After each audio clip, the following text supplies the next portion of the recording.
سورہ یوسف میں نے بتایا کہ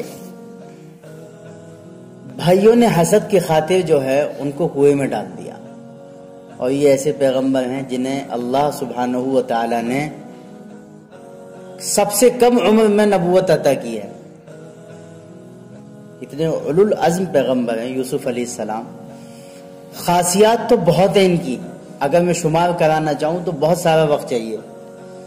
ایک بڑی خاصیت جس کی وجہ سے یہ انبیاء علیہم الصلاۃ والتسلیمات میں ممتاز ہیں، ممتاز مطلب الگ چنے ہوئے بھی، وہ یہ ہے کہ یہ بے انتہا خوبصورت تھے۔ کیا تھے؟ بے انتہا خوبصورت۔ مورخین نے لکھا ہے کہ اللہ نے حسن کو پیدا کیا، خوبصورتی کو، اور آدھا حسن سیدنا یوسف علیہ السلام کو دے دیا اور آدھا ساری دنیا کو دے دیا۔ اب یہ سوچئے کہ آدھے حسن کی جو مالک ساری دنیا ہے، جب اس میں اتنے زیادہ خوبصورت لوگ ہیں، اتنی اچھی خوبصورت اشیاء و چیزیں ہیں، تو سوچئے کہ آدھے حسن کے مالک سیدنا یوسف علیہ السلام کتنے خوبصورت ہوں گے۔ سورہ یوسف، دھیان سے سنیے، سورہ یوسف ایک ایسی سورت ہے جس طرح سورہ رحمان قرآن کے اندر دلہن کہلاتی ہے قرآن کی، سورہ رحمان کو سننے میں لوگوں کو بہت مزہ آتا ہے۔ دنیا کے ایک بہت بڑے قاری گزرے ہیں، حضرت وہاں قاری عبد الباسط صاحب، قاری عبد الباسط مصری، بڑے قاری ہیں، دنیا میں بہت نام کمایا اور دنیا کی پہلے نمبر کے سب سے فرسٹ قاری ہیں وہ جب باہر جاتے تھے تو لوگ ان سے سورہ رحمان پڑھنے کی خواہش کا اظہار کرتے تھے۔ میں جب یہاں آیا تو بعض لوگوں نے مجھ سے بھی کہا کہ مولانا مشتاق صاحب پہلے یہاں کے جو سابق امام ہیں کہ وہ کبھی کبھی فجر میں اور عشاء میں سورہ رحمان پڑھتے تھے، فرمانے لگے وہ ساتھی کہ جی بڑا دل لگتا تھا۔ تو میں نے بھی اس کے بعد تقریباً 10-12 بار پڑھ دی، اب تک پڑھتا رہتا ہوں، کبھی کبھی جب من کرتا ہے تو یہ ساری چیزیں دل سے ہوتی ہیں۔ تو سورہ رحمان جس طرح پڑھنے میں مزہ آتا ہے، فَبِأَيِّ آلَاءِ رَبِّكُمَا تُكَذِّبَانِ، اس طرح جس طرح سورہ رحمان پڑھنے اور سننے میں مزہ آتا ہے، اس طرح قرآن کے اندر سورہ یوسف کی تفسیر سننے میں مزہ آتا ہے۔ آپ نیٹ پر ڈالیں گے سورہ یوسف کی تفسیر تو اتنے علماء کی تفاسیر نکل کر آئیں گی بیان کردہ، آپ دیکھتے دیکھتے تھک جائیں گے۔ یہ تفسیر جو ہے سورہ یوسف کی تفسیر اور سورہ یوسف کا ترجمہ، یہ لوگوں کی پسندیدہ تفسیر و ترجمے میں سے ایک ہے۔ لوگ شوق سے سنتے ہیں، جذبے سے سنتے ہیں سورہ یوسف کی تفسیر، اور خاص طور سے نوجوان تو بہت شوق سے سنتے ہیں، چونکہ اس میں یوسف علیہ السلام اور زلیخا کا ایک واقعہ ذکر ہوا ہے، اس وجہ سے۔ اس کے علاوہ سورہ یوسف ایک واقعہ ہے اور پکا سچا واقعہ ہے، اس کو نبی علیہ الصلاۃ والسلام کی طرف وحی کر کے اللہ نے نازل کیا۔ اب اس کی حکمت سنیے۔ اصل میں 2 حکمتیں بیان کی گئی ہیں، یہ یاد رکھیے گا، میں پوچھوں گا کبھی۔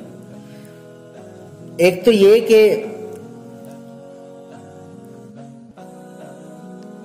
جو یہود تھے مدینہ کے، ان لوگوں نے نبی علیہ السلام سے فرمائش کی تھی کہ آپ ہمیں یہ بتائیے کہ بنی اسرائیل یعنی یعقوب علیہ السلام اور ان کی ذریت، ان کا خاندان، وہ مصر کیسے منتقل ہوئے؟ وہ تو ملک شام کے رہنے والے ہیں، مصر کیوں گئے تھے وہ؟ اور ان کے بیٹے فرزند یوسف علیہ السلام، کیا وجہ بنی کہ وہ مصر گئے؟ اور دوسری فرمائش انہوں نے یہ کی تھی کہ ہمیں تم یوسف علیہ السلام کے بارے میں بتاؤ، کون تھے وہ؟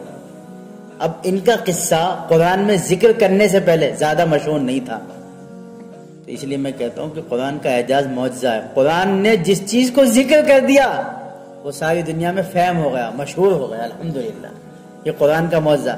ورنہ کتنی یوسف علیہ السلام کا، موسیٰ علیہ السلام کا ذکر توریت میں بھی، انجیل میں بھی، لیکن مشہور نہیں ہے، کوئی نہیں جانتا۔ آپ نے پہلے کبھی سنا کہ توریت میں ان کا ذکر ہے؟ لیکن یوسف علیہ السلام کے اوپر اللہ نے پوری سورت نازل کر دی۔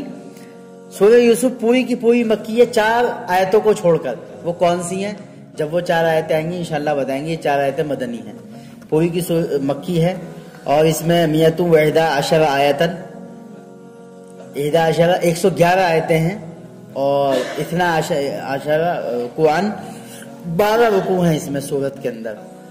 تو یہ سورت انشاءاللہ ہم شروع کریں گے، تھوڑا سا ترجمہ کریں گے اس کا. اور یہ سورہ یوسف جو ہے اس لیے بھی قرآن کا ایک معتبر حصہ یوں ہے کہ اللہ نے سورہ یوسف نازل کر کے صرف ایک واقعے کی طرف اشارہ نہیں کیا ہے کہ واقعہ گزر گیا، کہ یوسف علیہ السلام کا ایک واقعہ تھا، ان کی تفصیل تھی، کیسے وہ خواب کی تعبیر بتاتے تھے، کیسے اللہ نے ان کو عزیز مصر یعنی مصر کا بادشاہ بنایا، کیسے یعقوب علیہ السلام سے وہ بچھڑ گئے تھے، ان کے بھائیوں نے کہا کنویں میں ڈال کر کہ وہ جو ہے ان کو بھیڑیا کھا گیا، اور ایک شرٹ پہ خون کے ایک بکرا ذبح کر کے خون کے داغ لگا کر لے گئے. مگر یعقوب علیہ السلام بھی تو پیغمبر تھے نا، نبی تھے، پہچان گئے. سوتیلے بیٹوں کی مکاری کو بھاپ گئے وہ. پھر دیکھیے کہ یوسف علیہ السلام مصر کے بادشاہ بنتے ہیں، اور پھر اللہ تعالیٰ یعقوب علیہ السلام اتنا روتے ہیں کہ ان کی آنکھیں جو ہیں رونے کی وجہ سے نابینا ہو جاتے ہیں. اور پھر ایک دور ایسا بھی آتا ہے کہ اللہ یوسف علیہ السلام کو والد سے ملاتے ہیں. تو یہ واقعہ 12ویں پارے سے یہ سورت شروع ہو رہی ہے، اور یہ 13ویں پارے کے آدھے تک جائے گی سورہ یوسف، اور اس میں پورا واقعہ آئے گا انشاءاللہ. آپ لوگ سب تیار ہیں انشاءاللہ؟ سنیے گا، بہت انٹرسٹنگ ہے، بہت. بس میں تو یہ کہتا ہوں کہ سورہ یوسف کی طرح ساری صورتیں ہم محبت سے سنیں انشاءاللہ.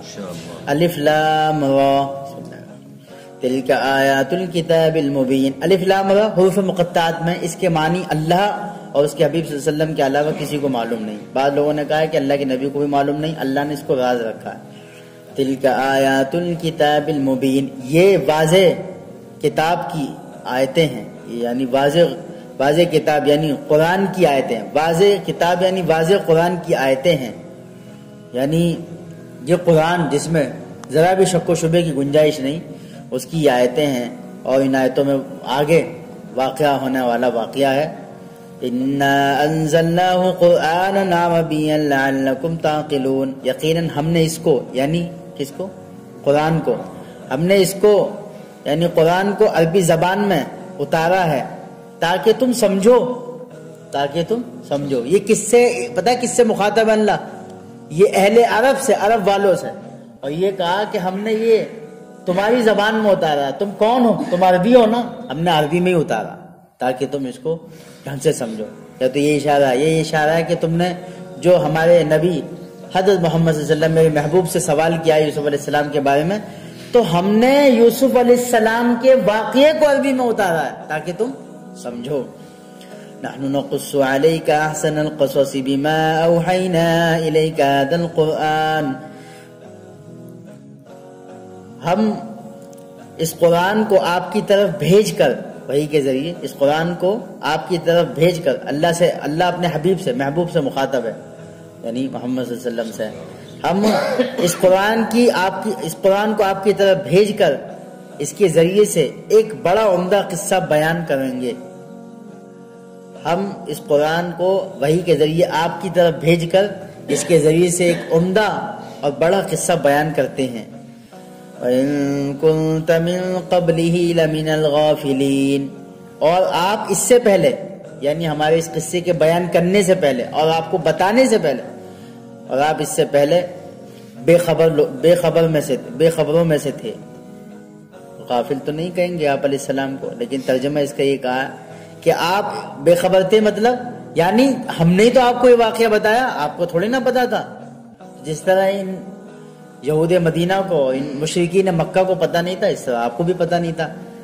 اس میں ایک بات یہ بھی ہے کہ آپ اس سے بے خبر تھے، یعنی آپ کی نبوت کا انکشاف اور کرامت اور معجزہ اس سے ظاہر ہوتا ہے کہ دیکھیں آپ پڑھے لکھے نہیں تھے، آپ کا کوئی استاد نہیں، کوئی ٹیچر نہیں، کوئی معلم نہیں، کوئی نہیں تھا جس نے آپ کو پڑھایا. لیکن اس کے باوجود بھی آپ اگر کوئی واقعہ اور کوئی قرآن بیان کر رہے ہیں، کوئی تفسیر بیان کر رہے ہیں، تو اس کا مطلب آپ اللہ کے پکے سچے نبی ہیں اور وحی کے ذریعے سے آپ بیان کر رہے ہیں. چونکہ وحی نہ آتی تو آپ تو پڑھے لکھے نہیں تھے، تو آپ بیان کیسے کرتے؟ پتہ لگا کہ وحی آ رہی ہے تو پتہ لگا کہ یہ پکے سچے برحق نبی ہیں. چونکہ یہ اہل عرب مشرکین مکہ اس میں وہ کر رہے تھے نا شک و شبہ، وَإِن كُنتَ مِن قَبْلِهِ لَمِنَ الْغَافِلِينَ، اور آپ اس واقعے کے بیان کرنے